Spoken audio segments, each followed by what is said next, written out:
құлпынай өсіруге не үшін қызығып жүргенімді бір себебін айта кетейін.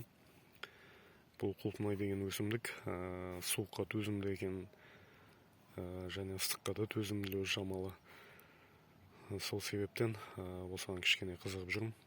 Әрі бұның бағасы жоғары жүреді қияр қызанақтан қарағанда. Және мынау осындай қылып бугор жасап, осындай қылып егіп қойсаңыз, мынандай көлеңкемен, қара көлеңкемен, бұны 2 жыл бойы өнім ала бересіз, қайта-қайта ауыстырмай. Мысалға, қияр қызанақ өсіреміз ғой біз жылда. Оның тұқымын аламыз, оны жылыжайда өсіріп өндіреміз көшетін, қайтып әкеп поляға қондырамыз. Бұны сөйтіп жаздай өміріміз осы көшет өсірумен уақытымыз кетеді. Ал мына құлпынайдың бір көшетін алып, бір егіп қойсаңыз, 2 жыл бойы осы жерден қайта-қайта екпей, өстіп өнім ала беруге болады екен. Әрі бұның бағасы жоғары жүреді қысы-жазы, қияр қызанақтан қарағанда. Сол себепті кішкене қызығып осы тірлікті бастап жатырмын. Енді бұрыннан ойдағы бар нәрсе негізі бұл құлпынай өсіру. Бірақ жерім болмады. Полялық жерге егейік десек, ол жерде мал бар. Оны қысы-жаз қараулау керек ол жақта болған екен. Ол жақта жер қоршалмаған. Енді оны әжептәуір ақша керек, қоршау үшін. Сол себепті ол жерге еге алмадым. Енді Аллаға шүкір, учаскелік жер алдық, ауылдың шетінен, Құдай қаласа.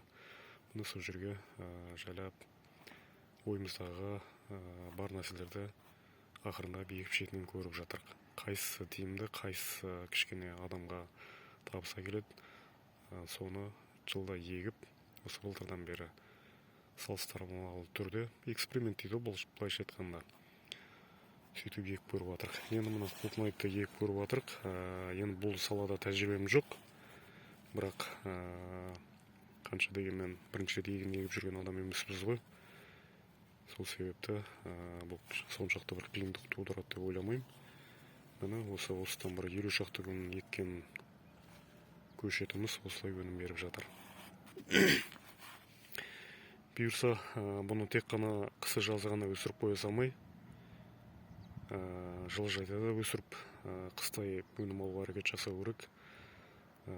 Қыста қалай өседі екен, жазда көктемнен күзге дейін қалай өнім береді екен, ашық салада да, жылыжай саласында да салыстырмалы түрде егіп көру керек, бірденен бастап кетпей жатып.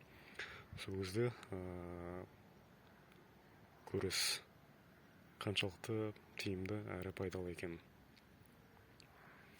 Міне шүкір, аз-аздап өнім беріп отыр. Бісміллә. Енді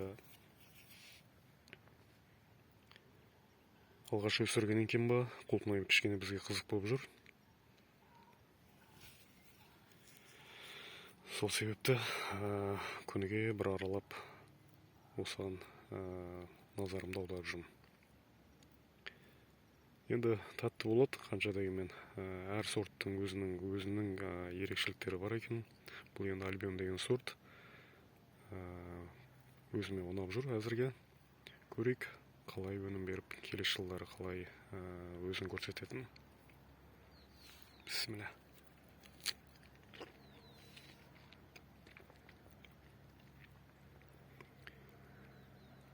Бір ерекше дәмі бар, бір қышқыл тәтті дәмі бар. Бұдан да ірі болады негізі, жақсылап қарай алсаңыз.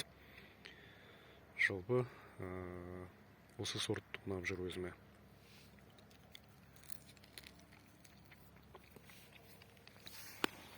Бұндайды өсіргеннен кейін мүмкін болса ықтасын жерге өсірген дұрыс екен. Өйткені бізде өткендерде қатты жел болып жүрді.